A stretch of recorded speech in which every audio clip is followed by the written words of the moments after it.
আসসালামু আলাইকুম সুপ্রিয় দর্শক, আশা করি সবাই ভালো আছেন। দেশ বিদেশ যে যেখান থেকে আমাদের এই অনুষ্ঠান উপভোগ করছেন সবাইকে ডেইলি সিটিজেন ভয়েস সবার জন্য স্বাস্থ্য অনুষ্ঠানে স্বাগত। আমি ডাক্তার মোহাম্মদ মারুফুল হাসান। আজকে কথা বলবো আপনাদের সঙ্গে খিঁচুনি, প্রতিকার ও করণীয়।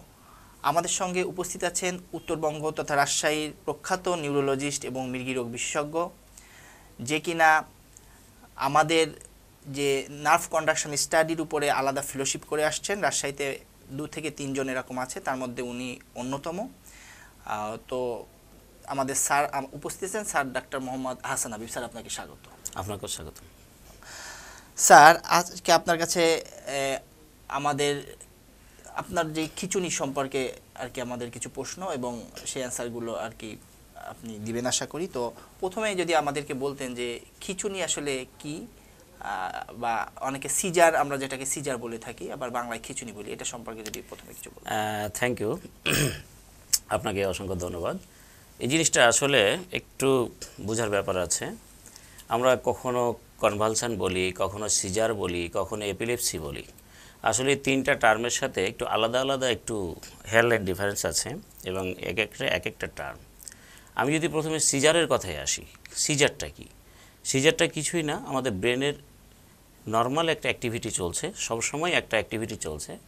যখন প্রয়োজনের অতিরিক্ত, অস্বাভাবিক এবং অনেক বেশি, যেটা আমার প্রয়োজন নাই, যখন ব্রেনের অ্যাক্টিভিটিটা কোনো কারণে বেড়ে যায়, তখন আমাদের শরীরের কিছু অ্যাবনর্মালিটি মানে অস্বাভাবিকত্ব দেখা যায়।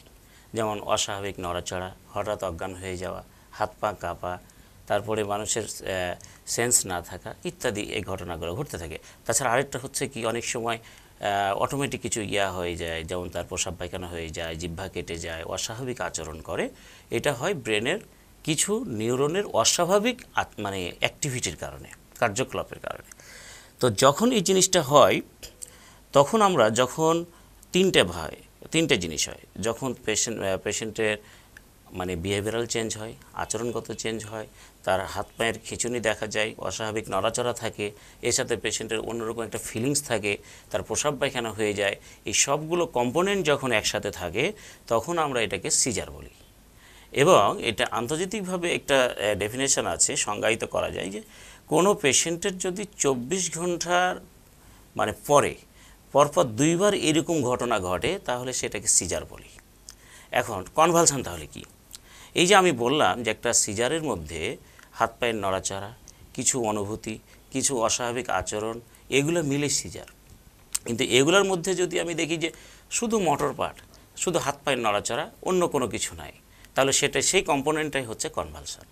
তাহলে সিজারের একটা অংশ হচ্ছে কনভালশন। এবার আসি আমি এপিলেপসি, যে টার্মটার সাথে পরিচিত হওয়া দরকার আমাদের, যে আমি কখন এপিলেপসি বলবো। যখন রিপিটেড সিজার হবে, মানে একটা সিজার যখন ঘন ঘন হতে থাকবে, তখন সেটাকে আমি সেই কন্ডিশনটাকে এপিলেপসি বলবো। তাহলে কনভালশন মিলে হয় সিজার, এবং কয়েকটা সিজার মিলে হয় এপিলেপসি। স্যার, আপনাকে ধন্যবাদ। দর্শক, আমরা বাংলায় বলছি খিঁচুনি, কিন্তু তার যদি আমি মেডিকেল টার্মে চলে যাই, আমরা কিন্তু দেখতে পারবো 3টা পার্ট আছে। এক হচ্ছে কনভালশন, স্যার আমাদের ক্লিয়ার করলেন। 2 নম্বর আমাদেরকে সিজার, স্যার সেটাও ক্লিয়ার করলেন। এবং আরেকটা স্যার বললেন এপিলেপসি বা এপিলেপটিক সিজার, যেগুলো সেটাও কিন্তু স্যার আমাদেরকে ক্লিয়ার করলেন। তো এই ব্যাপারে আমরা বিস্তারিত এইগুলো স্যারের কাছে আরও জানবো, আমাদের সঙ্গেই থাকুন। স্যারের কাছে আমাদের দ্বিতীয় প্রশ্ন, স্যার এই যে আমরা যেটা বলতেছি, তাহলে কনভালশন, যে সিজার বা এপিলেপসি, এইগুলো মূলত যদি আপনি সংক্ষেপে বলতেন কোনটা কোন কারণে হয়ে থাকে, এবং প্রতিটা কারণে কি আসলে নিউরোলজিক্যাল ইনভলভমেন্ট আছে কিনা, বা আমাদের নিউরোমেডিসিন বা বিশেষজ্ঞ যারা আছেন তাদের কাছে আর কি পরামর্শের প্রয়োজন পড়ে কিনা সবগুলোতে। থ্যাংক ইউ আপনার মূল্যবান প্রশ্নের জন্য। আমি এখানে একটু বলতে চাই কারণগুলোর আগে, যে এই যে সিজার, আমরা সিজারেই থাকি, সিজারের একটা পার্ট কনভালশন এবং কয়েকটা সিজার মিলে এপিলেপসি। এটাকে আমরা গ্রামের ভাষায় বা আঞ্চলিক ভাষায় আমরা বলি যে খিঁচুনি রোগ অথবা মৃগী রোগ। তো এই মৃগী রোগ, সেটা কনভালশন হোক, সেটা সিজার হোক, সেটা এপিলেপসিতে রূপ নেক, যেটাই হোক না কেন, এগুলো আসলে কয়েকটা ভাগে ভাগ করি আমরা। যেমন আগে ভাগটা বলি, যেমন এটা যাদের সাথে হয়, যাদের ফ্যামিলিতে হয়, তারা সবাই এটা জানেন যে কারো কারো দেখবেন যে শুধু একদিক হচ্ছে, হাত পা নড়াচড়া করতেছে, কাঁপতেছে, তার অন্য দিক কিছু হচ্ছে না। তাহলে কি হলো? একদিক হলো, যেটাকে আমরা মেডিকেলের ভাষায় বলি ফোকাল সিজার। বা ফোকাল সিজার বলি। আবার যখন দেখি যে একদিক থেকে শুরু হয়ে সারা শরীরে ছড়িয়ে যাচ্ছে, তখন আমরা এটাকে বলি ফোকাল টু জেনারেলাইজড টনিক ক্লনিক। আবার যখন দেখি যে একসাথেই 4 হাত পা বা মাথা সহ সব কিছু শুরু হচ্ছে, তখন আমরা এটাকে বলি যে সাধারণ বা জেনারেলাইজড। আমরা 3টা ভাগে ভাগ করে থাকি। এইসব কয়েকটা কারণে হয়ে থাকে। সচরাচর একটু অনেকগুলো কারণ আছে, সচরাচর কিছু কারণ আমরা পাই। যেমন যদি আমি ভাগ করে বলি, যেমন বাচ্চাদের ক্ষেত্রে থেকে শুরু করি, তাহলে বাচ্চাদের একটা অন্যতম খিঁচুনির কারণ হচ্ছে যে তার হচ্ছে ফেব্রাইল সিজার। আমরা যেটা যদি বাংলা করি যে জ্বরের কারণে খিঁচুনি। এবং এটা সংজ্ঞাটা হলো যে শুধু জ্বর হবে অ্যাট দি হাইট, মানে জ্বরের মানে যত বাড়তে থাকবে তার খিঁচুনিটা বাড়বে, কিন্তু পেশেন্টের কোনো ব্রেনের ইনফেকশনও নাই, পেশেন্টের অন্য কোনো সিজারের হিস্ট্রিও নাই, কিন্তু জ্বরের সাথে সাথে হচ্ছে, যেটাকে আমরা বাংলাতে বলি যে ফেব্রাইল সিজার। আচ্ছা, এটা একটা বাচ্চাদের ক্ষেত্রে হয়। এবং আরও কিছু আছে যেমন জন্মগত, যেটাকে আমরা জেনেটিক বলি। যেমন হচ্ছে তার জন্মের সময় দেরি করে কান্নাকাটি করছে, পেশেন্টের জন্মের সময় আঘাতপ্রাপ্ত হয়েছে, অথবা ব্রেনে জন্ম থেকেই তার একটা কোনো কিছু একটা টিউমার বা খারাপ কিছু রয়েছে, এই জেনেটিক। আরেকটা জিনিস যেটা হতে পারে, আমি যদি আরেকটু ভাগ করি, যে আরেকটা অন্যতম কারণ স্ট্রাকচারাল লেশন বলি আমরা। যে স্ট্রাকচারাল লেশনের মধ্যে এটা অ্যাডাল্ট হতে পারে বা মানে অ্যাডোলেসেন্ট হতে পারে, চিলড্রেন হতে পারে, সবার ক্ষেত্রে একটা ট্রমা হতে পারে, টিউমার হতে পারে। তারপরে কোনো এভিএম, আমরা অ্যাট্রোভেনাস ম্যালফরমেশন বলি, যেটা ব্রেনের অনেক সময় ছোট থেকেই হয়ে থাকে, এদের কারণে, এসব কারণে হতে পারে। তাহলে আমরা কী কী পেলাম? এটা জন্মগত হতে পারে, একটা কোনো ব্রেনের নিজস্ব কোনো সমস্যার কারণে হতে পারে, আরও কিছু হতে পারে, যেমন আমি ব্রেনের ইনফেকশন হচ্ছে যে তার মেনিনজেনকেফালাইটিস হয়ে গেছে, ব্রেনের ইনফেকশন হয়েছে। আবার আরেকটা জিনিস হতে পারে যে শুধু ব্রেনের ইনফেকশন না, আদার দেন ব্রেন ইনফেকশন, ব্রেনের ইনফেকশনের বাইরে অন্য ইনফেকশনও হতে পারে। যেমন হচ্ছে বুকের ইনফেকশন হতে পারে, প্রস্রাবের ইনফেকশন হতে পারে, বা শরীরে যে কোনো একটা মেটাবলিক ডিরেঞ্জমেন্ট হলেই বা শারীরবৃত্তীয় কারণেও সেটা হতে পারে। যেমন আমি আরেকটা অন্যতম কারণ বলি, যেমন ইলেকট্রোলাইট, লবণ পানির যদি তারতম্য দেখা দেয়, তাহলে কিন্তু এটা অন্যতম একটা খিঁচুনির কারণ। আমরা জানি যে লবণ কমে গেছে, আমরা অনেক রুগী পাই যাদের গ্লুকোজ লেভেল একেবারে মানে হাইপো হয়ে গেছে, অনেক কমে গেছে, নর্মাল লেভেলের চেয়ে কমে গেছে, আবার নর্মাল লেভেলের চেয়ে বেড়ে গেছে। এই দুই কারণেই কিন্তু খিঁচুনি হতে পারে। তাহলে আমরা একটা ইনফেকশন জনিত পেলাম, একটা শারীরবৃত্তীয় কারণ এটা আমরা পেলাম, আবার কিছু আছে যেমন আমাদের কিডনির সমস্যাতে ভুগি আমরা, লিভারের বড় কারণে আমরা ভুগি, এইসব কারণে আমাদের ইনফেকশন হতে পারে। আরেকটা কারণ না বললেই না, যেটা হরহামেশাই আমরা করি, সে মানে খাই, সেটা ড্রাগস, অ্যালকোহল, ড্রাগস। মানে অনেকে অ্যালকোহল আছেন যারা উইথড্রল করলে ওখানে খিঁচুনি হয় অ্যালকোহলের কারণে। তারপর কিছু ড্রাগস আছে যেটা প্রভোক, মানে আপনার সিজারকে বা খিঁচুনি বলেন বা মৃগীরোগ যেটাই বলেন, সেটাকে বাড়িয়ে দেয়। যেমন আমাদের কমনলি যেটা একটা ড্রাগ, যেটা আমরা সবাই খাই, পাতলা পায়খানা হলেই আমরা খেতে শুরু করি, যেমন হচ্ছে মেট্রোনিডাজল। এই মেট্রোনিডাজল খেলে খিঁচুনি রোগী বেড়ে যেতে পারে। তারপর আমরা যক্ষাতে যেটা আমরা আইসোনিয়াজাইড ব্যবহার করি, এটা তো হতে পারে। তারপর আমরা অ্যাসাইক্লোভির একটা অ্যান্টিভাইরাল ড্রাগ আছে, এইসবে বাড়তে পারে, ক্লোরোকুইনে বাড়তে পারে। এইসব জিনিস আমাদেরকে একটু অ্যাভয়েড করে চলতে হবে।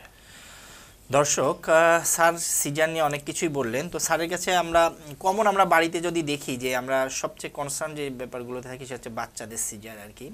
জ্বর হলে অনেকে বাচ্চার খিঁচুনি হয়, এটা সম্পর্কে স্যারের কাছে আমরা একটু জানবো। আর একটা হচ্ছে বড়দের ক্ষেত্রে অনেক দেখা যাচ্ছে যে স্যার অনেকগুলো কারণ বললে কিন্তু কোনো কিছু নাই, তারপরেও দেখা যাচ্ছে মাঝে মাঝে খিঁচুনি হয়, মুখ দিয়ে ফেনা বের হয়ে আসে। তো আমরা স্যারের কাছে এই দুটার ক্ষেত্রে জানবো যে কীভাবে তাৎক্ষণিকভাবে বাচ্চাদের এই ফেব্রাইল কনভালশনের কী করণীয়, এবং বড়দেরও যদি এরকম মুখ দিয়ে ফেনা ওঠে বা তাৎক্ষণিক সিজার হয়, কি করণীয়। তো স্যার আপনি যদি এই দুটো সম্পর্কে আমাদের। হ্যাঁ, আপনাকে ধন্যবাদ। যতগুলো খিঁচুনির কারণ বললাম, এগুলোর মধ্যে এটা তো হচ্ছে কারণ দিয়ে খিঁচুনি, কিন্তু কিছু খিঁচুনি আছে ইডিওপ্যাথি, মানে এগুলো কোনো কারণ ছাড়াই হতে পারে। এবং আমি যদি ওগুলোর কোনো এমআরআই করি, আমি যদি কোনো ইমেজিং করি, অথবা কোনো পরীক্ষা করি, দেখবো যে সব নর্মাল। আমরা যদি ইজি করে দেখবো যে কোনো ফোকাস পাচ্ছি না, কিন্তু পেশেন্টের খিঁচুনি হচ্ছে। এরকম অনেক খিঁচুনি রোগ আছে। তারপরে সেক্ষেত্রে একটা ইডিওপ্যাথিক বা কারণ ছাড়াও খিঁচুনি হতে পারে, এটাও একটা কারণ। 2 নম্বর কথা যেটা আপনি প্রশ্নটা করছিলেন যে এগুলোর প্রতিকারটা কি, বিশেষ করে বাচ্চাদের কি করা যায়। তো বাচ্চাদের বেশিরভাগই যেটা হয় 1 মাসের পর থেকে, বই পুস্তকে যেটা বলে যে 6 মাস থেকে 5 বছরের মধ্যে তাদের জ্বরের সাথে সাথে খিঁচুনি, যেটাকে আমরা বলি ফেব্রাইল সিজার, এই সিজারেই তারা বেশি ভুগে। এবং ইউজুয়ালি এই সময়টা দেখা যাবে, এটা আবার 2 ধরনের হতে পারে। একটা হতে পারে যে একটা জটিল, আর একটা হচ্ছে একটু সহজতম। সহজতম কখন বলি? খিঁচুনি হচ্ছে 24 ঘন্টায় একবার, এবং এটা 15 মিনিটের বেশি থাকছে না, 15 মিনিটের কম সময় ধরে থাকছে, দিনে একবার 15 মিনিটের কম, এবং এটা সারা শরীরেই হয়, সেটাকে আমরা বলি সহজতম, যেটাকে আমরা বলি সিম্পল সিজার, ফেব্রাইল সিজার। আবার যদি দেখি যে 24 ঘন্টার মধ্যে কয়েকবার হচ্ছে এবং সেটা 15 মিনিটের বেশি ধরে থাকছে এবং সেটা ফোকাল, তাহলে আমরা বলি এটা কমপ্লেক্স। আবার এই ফেব্রাইল সিজার, যেটাকে আমরা বলি জ্বরের জন্য খিঁচুনি বাচ্চাদের, এটা আবার স্ট্যাটাস এপিলেপটিকাসও হতে পারে, এটা অনেকক্ষণ ধরে থাকতে পারে। তো স্ট্যাটাস আরেকটা জিনিস যেটা কন্টিনিউয়াস সিজার হতে থাকে। তো এই 3 ধরনের কিন্তু আমাদের এই জ্বরের জন্য খিঁচুনি হতে পারে। সেক্ষেত্রে আপনাকে যেটা করতে হবে যে বাচ্চার যখন এটা হবে, প্রথম জিনিস হচ্ছে বাবা মাকে অ্যাসিওর করতে হবে যে দেখেন এই সিজারটা এরকম, শুধু আপনার বাচ্চার না, এটা অনেক বাচ্চারই হয়, তবে এটার প্রগনোসিসটা ভালো, আমরা 5 বছর পর্যন্ত ওয়েট করব। ইউজুয়ালি এটা 5 বছরের আগেই ভালো হয়ে যায়, 5 বছরের পরে হয় না, এবং এটা ক্ষতিকর কিছু না। তারপরে তাকে কী করতে হবে, যখন পেশেন্ট বাচ্চা অ্যাটাকে থাকবে, তখন যেটা করতে হবে তাকে ফার্স্ট এড দিতে হবে, বাচ্চাটাকে সুন্দর মতো শোয়াতে হবে, নিরাপদ স্থানে রাখতে হবে, তাকে টেপিড স্পঞ্জিং, যেটাকে আমরা বলি যে জলপট্টি, এক কথায় হচ্ছে শরীরের জ্বর কমানো। যেহেতু জ্বরের কারণেই সিজার হচ্ছে, তাহলে আমাকে জ্বরটাই কমাইতে হবে আগে, জ্বর কমানো। আমি জলপট্টি দিচ্ছি, এর সাথে সাথে আমি প্যারাসিটামল সিরাপ দিচ্ছি, অ্যাসিটোমেনোফেন, আমরা 10 থেকে 15 মিলিগ্রাম পার কেজি করে আমরা দিতে পারি। ডিউরিং অ্যাটাক জ্বর কমাইলাম আমরা প্যারাসিটামল দিয়ে, কিন্তু খিচুড়িটাকে আমাকে কমাইতে হবে একটা বেঞ্জোডায়াজিপিন, যে আমরা সবাই আমরা জানি কম বেশি, যেটাকে বলি আমরা বেঞ্জোডায়াজিপিন, ডায়াজিপামটা ইউজুয়ালি পার রেক্টালি দেওয়া হয় বাচ্চাদের ক্ষেত্রে, এবং সেটা দিলে অ্যাটাকটা কমে যায়। তবে অনেকেই আবার করেন কি যে ভ্যালপোরিক অ্যাসিড, যখন পেশেন্টের অ্যাটাক কমে যায় তখন আমরা ভ্যালপোরিক অ্যাসিড, ফেনোবারবিটনিলে দিতে থাকি, তবে ইউজুয়ালি বই পুস্তকে এগুলোর কথা বলে না। ডিউরিং অ্যাটাক আমরা বেঞ্জোডায়াজিপিন দিয়ে ট্রিটমেন্ট করব, আমরা ওয়েট করব 5 বছর পর্যন্ত, আমরা দেখব যে 5 বছর পর্যন্ত এটা ভালো হয়ে যাচ্ছে কিনা, নাকি এটা 5 বছর পরে থাকছে। যদি 5 বছর পরে থাকে তাহলে ব্যাপারটা অন্যরকম, আমাদের ট্রিটমেন্ট করতে হবে আলাদাভাবে। 5 বছর আগেই যদি সেটা চলে যায় তাহলে আমাদের জন্য তো আলহামদুলিল্লাহ। স্যার একটা বলবেন, ওই যে আমরা বয়স্করা হঠাৎ করে দেখা যাচ্ছে খিঁচুনি যাচ্ছে রাস্তাঘাটে, বা হঠাৎ করে খিঁচুনিতে পড়ে গেল আর কি, তো অনেক সময় দেখি আমরা তখন মুখ দিয়ে পানি চলে আসে, অনেকে প্রসাব পায়খানা একসাথে করে দেয়। আলটিমেটলি ওই সময় কি আপনি যদি বলতেন যে সাধারণ মানুষ বুঝতে সুবিধা হতো, হঠাৎ করে খিঁচুনি শুরু হলে আসলে তখন তৎক্ষণাৎ কি পদক্ষেপ? আপনি খুব সুন্দর একটা প্রশ্ন করেছেন, যেটা আমাদের সাথে হরহামেশাই হয়, গ্রাম অঞ্চলে বা যে কোনো জায়গাতেই হতে পারে। যেমন আপনি যেখানে আছেন কর্মস্থলে, ওখানেই একটা আপনার রুগী আপনার সামনেই পড়ে গেল, এটা খুবই কমন একটা ঘটনা, ইনসিডেন্ট। সেক্ষেত্রে আপনাকে যেটা করতে হবে, আমরা 3টে জিনিস করতে হবে। আমি সেফ, সাইড, আমরা 3টা স্টেপে আমরা ট্রিটমেন্ট করব। মানে পেশেন্টের কাছে আমি থাকব এবং তাকে আমি মনিটর করব যে তার জ্ঞান ফিরছে কিনা, জ্ঞান ফিরলে কতক্ষণ পরে তার জ্ঞান ফিরছে, এগুলো আমি টাইমগুলো রেকর্ড করব। 2, প্রথমে যেটা করতে হবে তার পাশে থাকতে হবে। দ্বিতীয় করতে হবে সেফ, মানে পেশেন্টকে সেভ করতে হবে। এমন একটা হার্মফুল প্লেসে আছে, এই যে ক্ষতিকর জায়গাতে আছে, যেমন খিচুড়ির জন্য যে ক্ষতিটা হবে তার চেয়ে বেশি তার এনভায়রনমেন্টের কারণে ক্ষতি হবে, তাহলে তাকে নিরাপদ স্থানে সরিয়ে নিতে হবে, যেটাকে বলি আমি সেফ। সাইডটা কি, পেশেন্টকে তৎক্ষণাৎ একটা রিকভারি পজিশন বলি আমরা, সেটা হলো যে লেফট ল্যাটারাল পজিশন। একটু এই জিনিসটা বলতে চাইব যে তাকে বাম দিকে কাত করে শুয়ে দিতে হবে এবং হাঁটুটাকে ভাঁজ করে দিতে হবে। আমি বাম দিকে কাত হওয়ার পরে আমি ডান পাটাকে ভাঁজ করে শুয়ে থাকবো, যেটাকে বলছে লেফট ল্যাটারাল পজিশন করে শুবো। এবং এইভাবে শোয়ার পরে তার দেখব যে তার গলার আশেপাশে কোনো টাইট কিছু জিনিস আছে কিনা, কারণ এই সময় তো পেশেন্ট এমনি সাফোকেশন হতে পারে। আমি যদি আবার গলাতে কিছু পেঁচিয়ে থাকে, মাফলার থাকতে পারে, আর কিছু থাকতে পারে, হঠাৎ করে খিঁচুনি উঠানোর কারণ কিছু পেঁচ লেগে যেতে পারে, আমাকে এটা তাড়াতাড়ি রিমুভ করতে হবে। তারপরে তাকে এনসিওর করতে হবে শ্বাস পাচ্ছে কিনা, সেক্ষেত্রে তার এই শ্বাসের জন্য তাকে তার ব্যবস্থা করতে হবে এবং সেই জিনিসটাকে দেখতে হবে যে তার কতক্ষণ থাকছে, খিঁচুনিটা কি 5 মিনিটের কম ধরে থাকলো, তার কি জ্ঞান ফিরলো না। যদি 5 মিনিটের বেশি সময় ধরে হতে থাকে, পেশেন্টের জ্ঞান না ফিরে, তাহলে আমাকে দ্রুত হসপিটালাইজ করতে হবে। ওকে, সুপ্রিয় দর্শক, আশা করি আরেকটা জিনিস আমি একটু বলে রাখি দর্শকদের জন্য, যেটা করা যাবে না, একেবারেই করা যেটা যাবে না, সেটা হলো পেশেন্টকে জাপটে ধরা যাবে না এবং কোনো কিছু দিয়ে টাইট করে বাঁধা যাবে না। আরেকটা যেটা করতাম আমরা ইউজুয়ালি গ্রাম অঞ্চলে করি, সেটা হলো জুতা আমরা নাকে তার গন্ধ নেওয়াই, তারপরে আমরা করি মুখে একটা কিছু দিয়ে দিই, কাঠ বা কিছু একটা, ওই সব টোটালি করা যাবে না। স্যার আমাদের পরবর্তী প্রশ্ন, দেখা যাচ্ছে যে আমরা তো সাধারণত যখন হাসপাতালে বা এই যে খিঁচুনির যে রুগীগুলো আছে তাদের অনেক পরীক্ষা নিরীক্ষা, সিটি, এমআরআই বা অনেক আমরা ব্লাড গ্রুপ সহ অনেক কিছু ব্লাডের প্লাস ইমেজিং করা হয়। তো এরপরে এখানে একটা স্পেশাল টেস্ট অনেক সময় আর কি নিউরোলজিস্ট বা অন্য ডাক্তাররা সাজেস্ট করেন, ইইজি। তো ইইজি সম্পর্কে যদি দর্শকদের জাস্ট একটা ধারণা দিতেন তাহলে তারা একটু বুঝতো, কারণ অনেক সময় এই ইইজি সম্পর্কে অনেকের ধারণা নেই, এই টেস্টটার আসলে গুরুত্ব কি, আর এই টেস্ট করলেই আসলে সব সিজার ধরা পড়ে কিনা, বা এটা নেগেটিভ হলে সিজার নেই এই ধরনের নাই এই কনফিডেন্টলি বলা যাবে কিনা। কারণ অনেক সময় দেখা যাচ্ছে যে সিজারের ওষুধ খাচ্ছে কিন্তু ইজি নর্মাল, সেক্ষেত্রে আমাদের যারা আছেন আর কি দর্শকরা অনেক সময় তখন বিভ্রান্তিতে পড়ে, অনেক জায়গায় এই কোশ্চেনগুলো ছুড়ে দেয় যে আমার রিপোর্ট তো নর্মাল কিন্তু আমাকে খিঁচুনি ওষুধ দিয়েছে। তো এইটা যদি একটু ক্লিয়ার করতেন সবার জন্য। থ্যাংক ইউ, আপনার কোশ্চেনটা অনেক সুন্দর এবং ইম্পর্ট্যান্ট এবং এটা যুগোপযোগী এবং এটা সবাই জানতে চায়। আসলে ইজি বলা পর্যন্তই আমরা সীমাবদ্ধ থেকে যাই, আসলে ইজিটা কি এই জিনিসটা। তার আগে আমি একটু বলে নিই, আসলে একটা খিঁচুনির পেশেন্ট আসলে তাকে আমরা কি পরীক্ষা করাবো, আদৌ পরীক্ষার দরকার আছে কি না, এটা আমাদেরকে জানতে হবে। প্রথমে কথা হলো যে আমি যতগুলা কারণ বলেছি খিঁচুনির, ওই কারণগুলো অনুযায়ী আমাকে কিছুটা ভাবতে হবে, মানে বয়স অনুযায়ী, তার কোন বয়সে খিঁচুনিটা হচ্ছে, সে বয়সে কোনটা খুব বেশি হতে পারে সেটা অনুযায়ী আমাকে আগাইতে হবে। 1, 2 নম্বর দেখতে হবে তার আদার্স কোনো ফিচার আছে কিনা, খিঁচুনির সাথে জ্বর আছে কিনা, আরও অন্য কিছু আছে কিনা, এই সব দেখার পরে কিন্তু আমার কিছু পরীক্ষা নিরীক্ষা আলাদা হয়ে যাবে। আমি যদি একসাথে বলতে চাই যে কোন পরীক্ষাগুলি ইউজুয়ালি আমি করব, প্রথমে দেখতে হবে যে কোন কারণে হচ্ছে, তাহলে কারণ ধরতে হবে। আমি কারণ একটা বলেছিলাম যে ব্রেনের কোনো কারণও হতে পারে, তাহলে একটা ব্রেনের ইমেজিংয়ে যাব। আমি মানে ইন জেনারেল একটা বলতেছি যে আমি কি কারণে হচ্ছে, তাহলে ব্রেনের যদি কোনো কারণে হতে পারে, বিশেষ করে ফোকাল সিজারগুলো, যেটা আমি বললাম না কিছুক্ষণ আগে, যে শুধু একটা হাত নড়তেছে কাঁপতেছে বা একটা পা কাঁপতেছে, শুধু মাথা একদিকে ঘুরে যাচ্ছে, এই খিঁচুনিগুলো সচরাচর ইউজুয়ালি এটা ব্রেনের কোনো স্ট্রাকচারাল মানে ব্রেনের কোনো কারণে হয়ে থাকে, মানে একটা কোনো ক্ষতর কারণে হতে পারে, সেটা টিউমার আদার কোনো কারণে হতে পারে। তো সেই জায়গাগুলোতে আমাদেরকে প্রথমে একটা ইমেজিংয়ের একটা চিন্তা করতে হবে। ইউজুয়ালি আমরা এখানে এমআরআই করে থাকি, সিটি অনেকাংশে করা লাগে, তাহলে আমরা কারণ খোঁজার জন্য একটা এমআরআই বা সিটি করলাম। এবার আমি দেখব যে পেশেন্টের গায়ে জ্বর আছে কিনা, অন্য কিছু আছে কিনা। তাহলে আমি ইনফেকশন যদি চিন্তা করি তাহলে পেশেন্টের আমাকে ওই রিলেটেড যেতে হবে, কমপ্লিট ব্লাড কাউন্ট করতে পারি, সিআরপি করতে পারি, পেশেন্টের চেস্ট এক্সরে দিলাম, ইউরিনারিমি দিলাম, পেশেন্টের অ্যালকোহল খায় কিনা হিস্ট্রি নিলাম, ওই অনুযায়ী আমি টক্সিকোলজি একটা স্ক্রিনিং করতে হবে। আমাদের কিন্তু একটা গুরুত্বপূর্ণ যেটা এটি ক্লিয়ার করবেন যে ইজি নরমাল, তারপরেও আর কি সিজারের ওষুধ খাওয়ার প্রয়োজন আছে কিনা এটা একটু। হ্যাঁ, আমি এটাতে আসছি, আমি আগে কারণগুলো একটু ইনভেস্টিগেশনগুলো ইন শর্ট বলে ফেলি, তাহলে আমি কারণগুলো দেখলাম। 2 নম্বর কথা হচ্ছে যে পেশেন্টের ইনফেকশন যদি ব্রেনের চিন্তা করি তাহলে আমাকে পেশেন্টের কি করতে হতে পারে।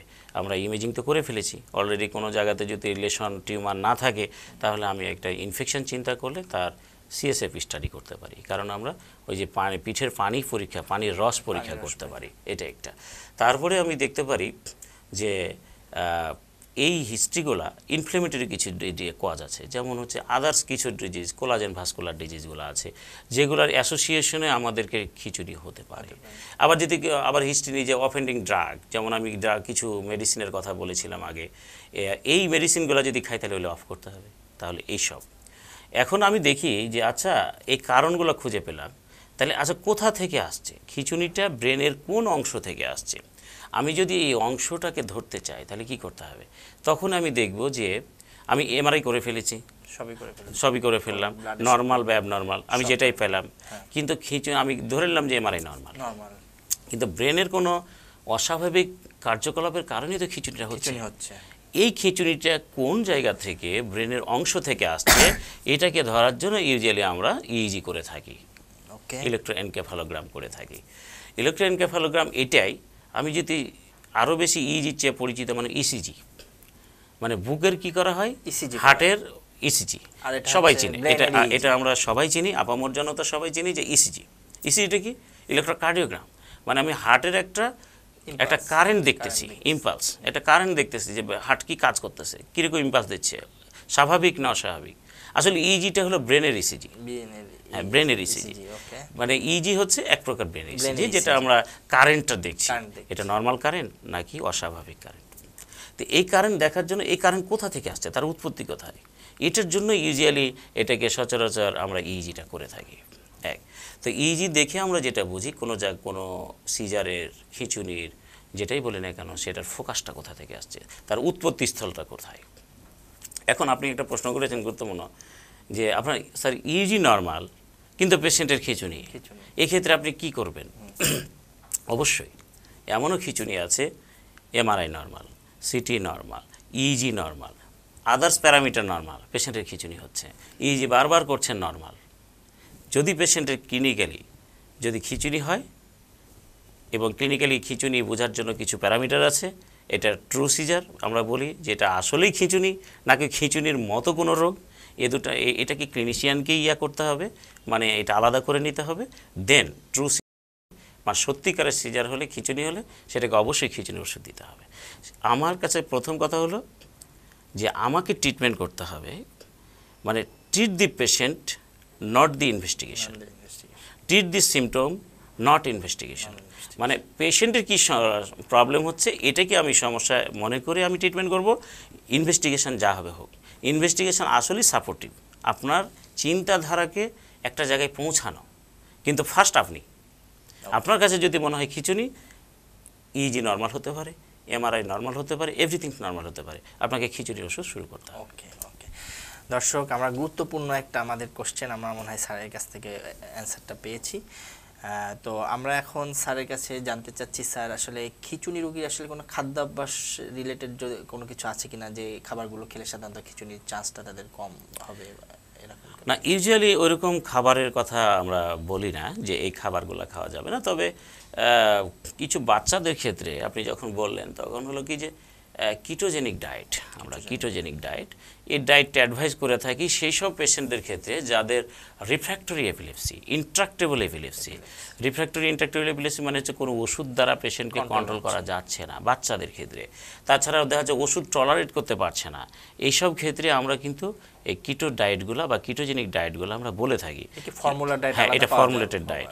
এখানে হতে কি থাকে, কার্বোহাইড্রেটটা খুব কম থাকে, প্রোটিনের অংশটা কম থাকে, প্রোটিনের অংশটা কম থাকে, কিন্তু সবচেয়ে বেশি থাকে ফ্যাট, এবং কার্বোহাইড্রেট এই ক্ষেত্রে অনেক সময় প্রভোকিং ফ্যাক্টর হিসেবে কাজ করতে পারে। স্যার এখন আপনি আমাদেরকে একটু জানাবেন আসলে কখন আসলে আমাদের হাসপাতালে নেওয়া জরুরি, খিঁচুনি বন্ধ হলে তারপরে আমরা যেমন একটা সিনারিও একটু আগে আমরা বললাম যে হঠাৎ করে রাস্তার মধ্যে এরকম হচ্ছে বা অন্য যে জিনিসগুলো আমরা বললাম, তো আসলে হাসপাতালে আমরা কখন রোগীকে নিয়ে যাব, ওই মুহূর্তেই আমাকে নিয়ে যেতে হবে নাকি তার খিঁচুনিটা একটু বন্ধ হলে নিয়ে যেতে হবে, এই ব্যাপারে আপনি একটু বিস্তারিত। আপনি এত সুন্দর সুন্দর প্রশ্ন করতেছেন যে আসলে উত্তর মানে আপনি না করলেও মানে যুগোপযোগী প্রশ্ন হইলে, মানে উত্তর দেওয়ার জন্য যে কেউ আসলে এটা প্রস্তুত থাকবে বা দেওয়া উচিত। সেটা কি যে আপনি তখন দেখলেন যে আপনার চেম্বারের সামনে বা রাস্তাঘাটে একটা লোক এরকম হলো, আপনি তো বললেন পেশেন্টের পাশে থাকুন, পেশেন্টকে হার্মফুল প্লেস থেকে বা খারাপ জায়গা থেকে নিরাপদ জায়গায় নিয়ে যান, এবং পেশেন্টের দেখুন যে শ্বাস নিতে পারছে কিনা, গলার কাছে কিছু আটকে আছে কিনা, এবং মুখে কিছু দিবেন না, জুতা টোতা কিছু আপনি মানে গন্ধ নেওয়াবেন না। এইসব করার পরে আপনি যদি দেখেন যে পেশেন্টের 5 মিনিট হয়ে যাচ্ছে বা ডিলে হয়ে যাচ্ছে, রোগীর খিঁচুনি বন্ধ হচ্ছে না, রোগীর জ্ঞান ফিরে আসছে না, রোগীর দেখছেন যে আপনি ওই খিঁচুনির কারণে পড়ে যাওয়ার কারণে আঘাতপ্রাপ্ত হয়েছে এবং দেখা যাচ্ছে মাথা দিয়ে রক্ত পড়তেছে, দাঁত ভেঙে গেছে অথবা কোনো জায়গা ফেটে গেছে, আপনি যদি এরকম কেটে গেছে এরকম যদি হয়, তাকে হাসপাতালে নিতে হবে। তাহলে কি হলো, তার ঘন ঘন খিঁচুনি হচ্ছে, খিঁচুনির সময় বেশি হয়ে যাচ্ছে, 5 মিনিটের আরও বেশি হয়ে গেল, তারপরে খিঁচুনির কারণে হোক আর পড়ে যে আঘাত পাওয়ার কারণে হোক আঘাতপ্রাপ্ত হয়েছে, তাকে আপনি পাঠাইতে হবে। কোনো দেখছেন যে আপনি হিস্ট্রি নিলেন তার উইটনেসের কাছ থেকে, প্রত্যক্ষদর্শী বা তার আত্মীয় স্বজনের কাছ থেকে, মনে হলো যে এটা প্রথমবার খিঁচুনি হচ্ছে, প্রথমবার খিঁচুনি, সেটা এবারই প্রথমবার, তাকে হাসপাতালে নিতে হবে। তারপরে দেখবেন যে আপনি প্রেগনেন্ট, এটা সবচেয়ে বেশি ডেঞ্জারাস, একে দ্রুত হাসপাতালে নিতে হবে, কারণ এই খিঁচুনির জন্য তার বাচ্চারও ওপরে প্রভাব পড়তে পারে। ঠিক আছে, তো এই জন্য এইসব কন্ডিশন হলে আরেকটা জিনিস বলি, ধরেন কোনো ডেঞ্জারাস প্লেসে তার খিঁচুনি হয়েছে, যেমন দেখা যাবে যে পানিতে পড়ে গেছে তার খিঁচুনি হতে হতে, একে কোনোভাবে ডিলে করা যাবে না, হাসপাতালে নিতে হবে। কারণ সে দেখা যাচ্ছে অলরেডি পানি হতে গিলেই ফেলেছে ড্রাউনিংয়ের কারণে, সেটাকে বাইর করতে হবে। এটা তো আপনি রাস্তাতে কিছু করতে পারবেন না। এইসব ক্ষেত্রে আপনাকে অবশ্যই হাসপাতালে নিতে হবে। সুপ্রিয় দর্শক, আপনাদের উদ্দেশ্যে আমি ছোট একটা এই গল্প আর কি বলতে চাচ্ছি। সেটা হচ্ছে, যারা এরকম খিঁচুনি রোগে ভোগে তাদের অবশ্যই পুকুরে গোসল করা থেকে সাবধান হওয়া জরুরি হয়। কারণ হচ্ছে আমারই দেখা, আমার গ্রামে আর কি, আমার নানা বাড়ি গ্রামে ওরকম একজন খিঁচুনি রোগী, মৃগী রোগী ছিল। তাদেরকে অবশ্যই এক পুকুরে ছাড়তে হয় না, এবং সে কিন্তু পুকুরে যখন গোসল করছে সেই অবস্থায় তার খিঁচুনি উঠলো, কেউ ছিল না, আলটিমেটলি পুকুরে ডুবে সে মারা গেছিল। তো খিঁচুনি রোগীদের ক্ষেত্রে যে প্লেসগুলো আছে, যে ডেঞ্জারাস প্লেস, সেই ডেঞ্জারাস প্লেস থেকে অবশ্যই আর কি সাবধান থাকতে হবে। এটা গুরুত্বপূর্ণ ইস্যু। একা একা ছাড়া যাবে না, একা ছাড়া যাবে না। স্যার, এখন আপনি আপনার সম্পর্কে আপনি একটু বলুন যে আপনি একটা ফেলোশিপ করে আসছেন, আমরা শুনছি যে বাইরে ছিলেন আর কি, রাজশাহীর বাইরে থেকে আর কি একটা ফেলোশিপ, পরে একটা ফেলোশিপ করে আসছেন, ওই সম্পর্কে যদি, এবং দর্শকের উদ্দেশ্যে, সাথে সাথে ফেলোশিপ প্লাস দর্শকের উদ্দেশ্যে যদি আপনার কিছু বলার থাকে একটু। আচ্ছা, আর আপনার এই উত্তর দেওয়ার আগে আমি আরেকটা একটু অ্যাড করতে চাই আপনার অনুমতিক্রমেই। সেটা হলো যে আমরা যারা প্র্যাকটিস করি, একটা রোগীর আমরা কখন কোন সময় ওষুধ দিব এবং কিভাবে এই জিনিসটা ট্রিটমেন্টটা কিভাবে করব, আপনি অবশ্যই প্রশ্নটা আমাকে করতেন, কিন্তু আমি আসলে একটু আগেই বলে ফেলি আমার ওই নিজের কীর্তন বলার আগে। সেটা হচ্ছে যে রোগীটার ট্রিটমেন্ট কিভাবে করব এবং কখন আমি অ্যান্টি এপিলেপটিক ড্রাগগুলো দিব, এই জিনিসটা একটু আমি বলতে চাই আপনার প্রশ্ন করার আগেই। সেটা হচ্ছে যে আসলে ট্রিটমেন্টটা শুধু ওষুধ না, খিঁচুনি রোগের ট্রিটমেন্ট শুধু ওষুধ না। এই ট্রিটমেন্ট কিন্তু 3 ভাগে বিভক্ত। প্রথম কথা হচ্ছে যে খিঁচুনি কিন্তু কিছু ট্রিগার ফ্যাক্টর, যেটা যদি বাংলা করি, যে জিনিসগুলো খিঁচুনিকে বাড়িয়ে দেয়, এগুলোকে রোধ করতে হবে, এগুলোকে দূর করতে হবে। যেমন হচ্ছে রোগী ঘুমায় না, কম ঘুমায়, রোগী টিভি দেখে, মোবাইলে সারাক্ষণ পড়ে থাকে, যে এপিলেপসির ওষুধটা বা খিঁচুনির ওষুধটা খাচ্ছে নিয়মিত খায় না। তারপর পেশেন্টের অ্যালকোহল খাওয়ার অভ্যাস আছে, হতে পারে না। তারপর হচ্ছে লাউড নয়েজে, বেশি শোরগোল হচ্ছে এরকম প্লেসে সে বারবার যাচ্ছে। এরকম যদি হয়, এই ফ্যাক্টরগুলো থাকে, আর আপনি ওনাকে যদি ওষুধ দিতেই থাকেন, আপনার কোনো খিঁচুনি কন্ট্রোল হবে না এবং খুব ওষুধের ট্রিটমেন্ট হবে। তাহলে কি হলো, প্রথমে তাকে যে কারণে বাড়ে কারণটা দূর করতে হবে। 2 নম্বর কথা হচ্ছে, এবার আসি ওষুধে, মেডিকেশনে কি কি ড্রাগস। আমরা ওই যে আগে বলেছিলাম যে কয়েকটা ভাগে ভাগ, যদি একদিক হয় তাহলে আমরা ফোকাল বলি, তাহলে সে অনুযায়ী আমরা ওষুধ চয়েস করব। আর যদি আমরা দেখি যে না, এটা সারা শরীরে হচ্ছে একসাথে, তাহলে সে অনুযায়ী আমাদেরকে ওষুধ দিতে হবে। এবং এগুলো কোনটাতে কি ওষুধ দেব, এই যে ওষুধগুলো আমরা ইউজুয়ালি দিয়ে থাকি।